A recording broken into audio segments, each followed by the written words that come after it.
materi PSDM bab 1, yaitu tentang penghargaan dan disiplin pegawai.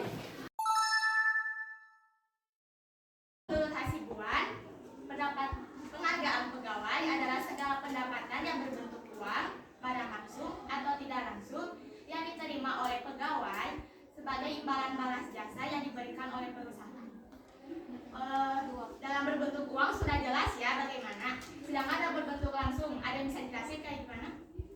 Barang langsung. Yalah, ikas. Pecer ini, pecer bulan.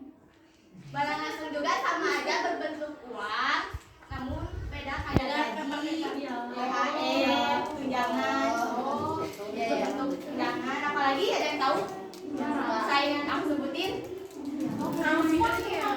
Angpau, penghargaan. Tapi ini dalam berbentuk uang. Saingan gaji. Bisa. Ada lagi? Kasih rumah. Bunga beda lagi ya itu termasuk tapi bukan termasuk barang langsung. Piala. Selanjutnya ada yang tidak barang tidak langsung, termasuk yang tadi Putri bilang, rumah, fasilitas segalanya dan pembayaran asuransi. Mobil. Untuk materi kedua itu ada jenis-jenis penghargaan. Seperti tadi, mungkin yang tadi dijelaskan dalam bentuk video itu cuma poin-poinnya aja ya, belum ada rinciannya. Yaitu menurut Skuter 1987 menyatakan bahwa penghargaan dibedakan menjadi dua penghargaan, yaitu penghargaan ekstrinsik dan intrinsik. Nah, di penghargaan ekstrinsik itu kan ada gaji, ada upah, tunjangan karyawan, dan bonus insentif. Yang B-nya itu ada penghargaan intrinsik. Itu ada jenis penghargaan ini ada 4, yaitu ada penyelesaian atau completion. Itu kemampuan memulai dan menyelesaikan suatu pekerjaan atau proyek merupakan hal yang sangat penting bagi sebagian orang. Orang-orang seperti ini menilai yang mereka sebut sebagai penyelesaian tugas. Beberapa orang memiliki kebutuhan untuk menyelesaikan tugas. Efek dari menyelesaikan tugas bagi seseorang merupakan suatu bentuk penghargaan kepada dirinya. Yaitu kayak kita beres ngerjain tugas nih, kan kalian tuh ada rasa kayak rasa seneng gitu ya bisa menyelesaikan tugas tersebut. Nah, contohnya seperti itu. Yang kedua ada pencapaian. Mungkin kalian nggak asing lagi dengan kata pencapaian atau achievement. Pencapaian merupakan penghargaan yang muncul dalam diri sendiri yang diperoleh ketika seseorang meraih suatu tujuan yang menantang. Seperti kalian ingin yang dulunya itu nggak bisa, maksudnya kayak introvert gitu. Ketika naik ke jenjang lebih atas itu kalian bisa berubah. Jadi pencapaian kalian dari titik rendah ke titik itunya tuh kalian bisa ngerasain sendiri gitu. Terus yang ketiga itu ada otonomi atau autonomi. Sebagian orang menginginkan pekerjaan yang memberikan hak untuk mengambil keputusan dan bekerja tanpa diawasi dengan ketat. Perasaan otonomi dapat dihasilkan dari kebebasan melakukan hal yang terbaik oleh karyawan dalam situasi tertentu. Kalian gak mau dong kalau kerja diawasin terus dengan ketat, kayak manajernya tuh ada di situ terus. Ya, ada di situ terus. Kalian kan pengen bebas juga kan? Ya. Jadi diusahakan lebih ya lebih bisa mengambil kepercayaan dari pimpinan tersebut lah agar tidak diawasi terus menerus. Terus yang keempat itu ada pertumbuhan pribadi atau personal growth. Pertumbuhan pribadi dari setiap orang merupakan pengalaman yang unik. Seseorang yang mengalami pertumbuhan semacam itu bisa merasakan perkembangan dirinya dan bisa melihat bagaimana kemampuannya dikembangkan. Sebagian orang seringkali melihat tidak puas dengan pekerjaan dan perusahaan jika tidak diizinkan atau didorong untuk mengembangkan keterampilan mereka. Kayak misalkan di kalian tuh kan punya hobi nih. Nah, si hobi itu ya tuh gak didukung sama orang tua. Kalian mau kayak gimana? Sedih, kesel, frustasi, berusaha. Nah, daripada depresi atau kayak gimana pun, kalian lebih baik usaha gitu buat kayak ngebuktiin bahwa di hobi itu tuh aku bisa nih jadi orang sukses, bisa ngebanggain orang tua. Mungkin dari penjelasan jenis-jenis penghargaan sekian, dilanjut sama Rania. Selanjutnya, karena tadi di video sudah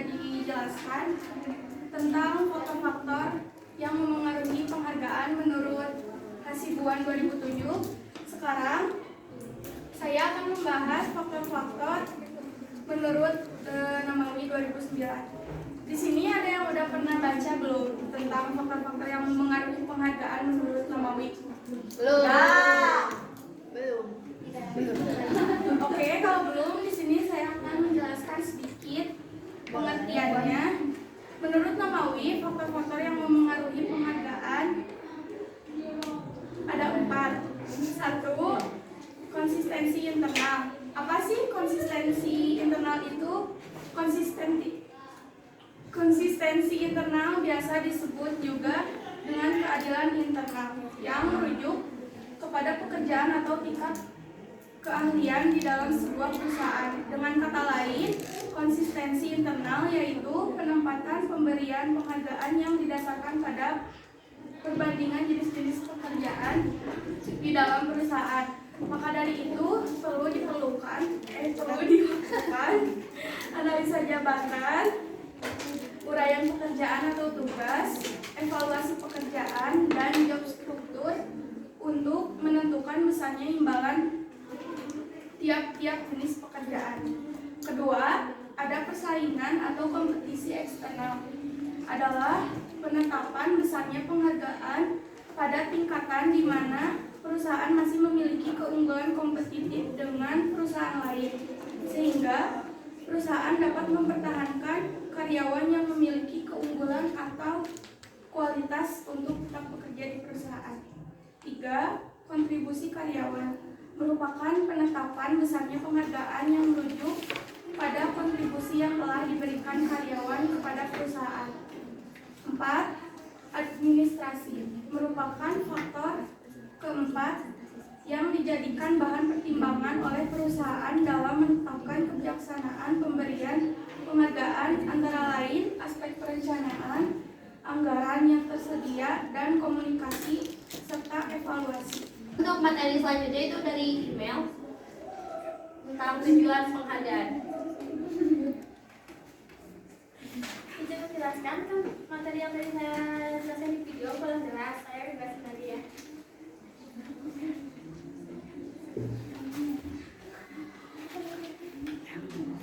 Tujuan penghargaan menurut Hasibuan 2007 kata kerjasama.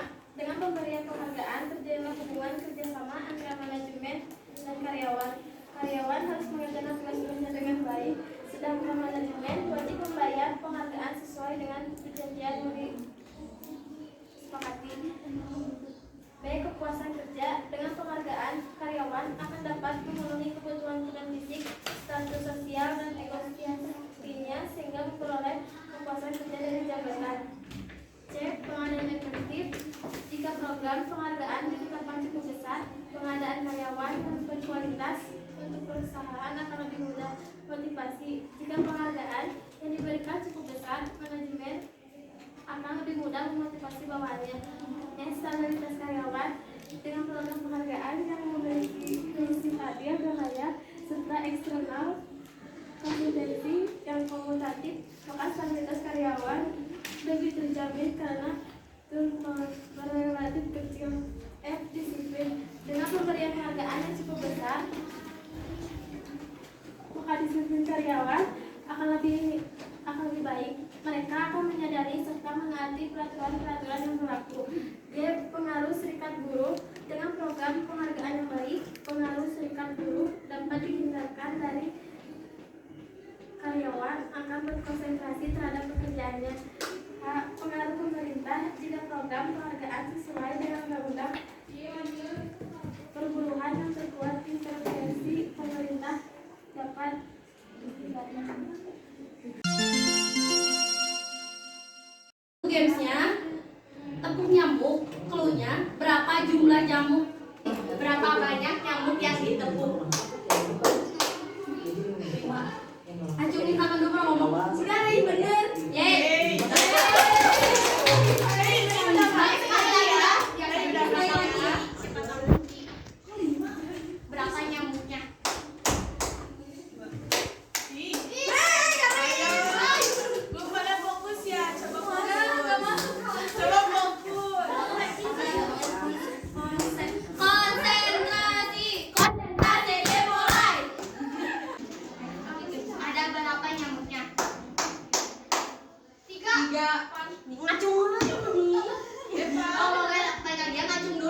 konsentrasi.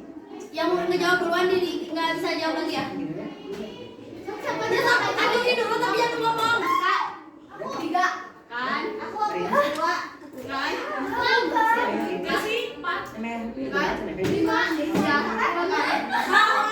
Asli. Dua-duanya dijawab ya, sampai kan lagi buat duaan ya. Ini mah duaan. Iya,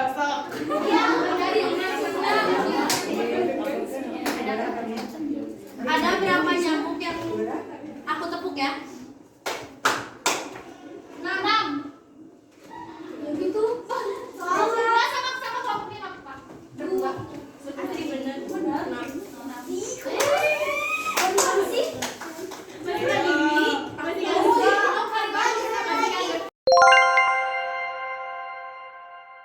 Untuk apa setelah pindah dulu dipertahankan? Dibuang. Oh iya, dibuang. Salah. Boleh email? Saya jawab ya, Clara.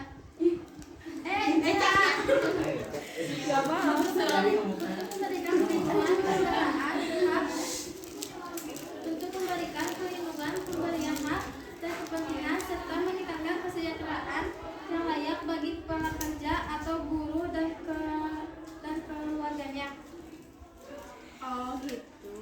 Gimana jawabannya? Dipahami. Oke, selanjutnya biar cepat. Yang kedua itu soalnya apa?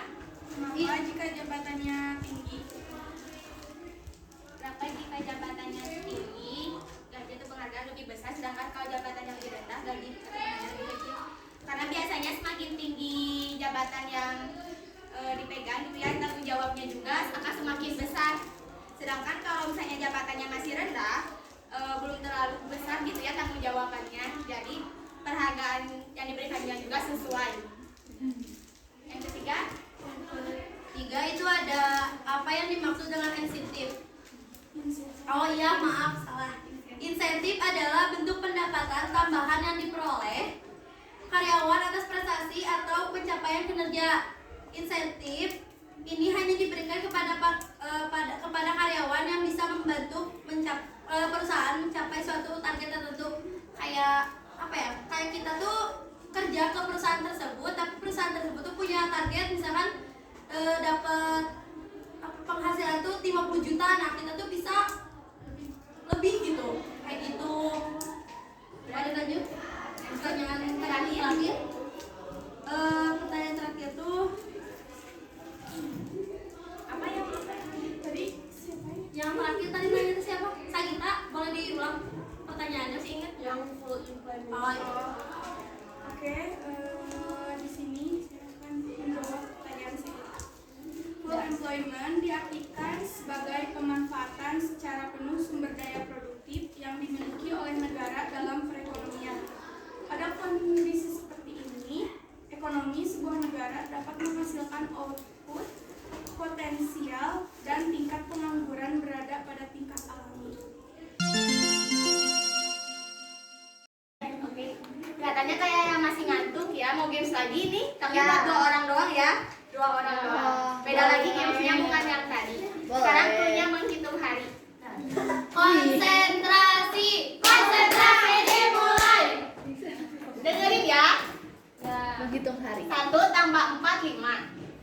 7 tambah 3 2. 3 tambah 2 5. 10 tambah 1 4. 15 tambah 2 berapa? 7. Ngacung dulu. 7. Kan? 3. Kan? Berapa tadi? 15 tambah 2 berapa? Ingat cluenya menghitung hari. Kamu searching ya? Aku. Kan? Aku Ci, 9. Berapa lagi? 10?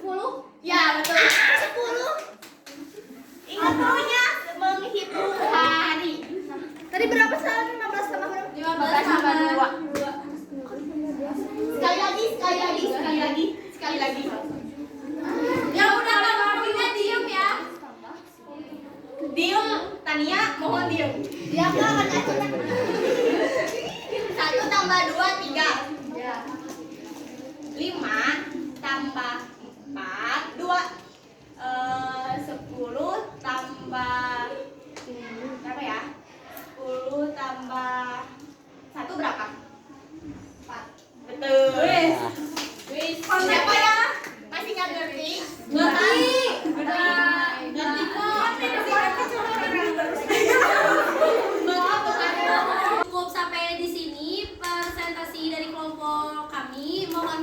apabila ada salah perkataan dan mungkin gamesnya kurang menarik gitu ya, maaf juga.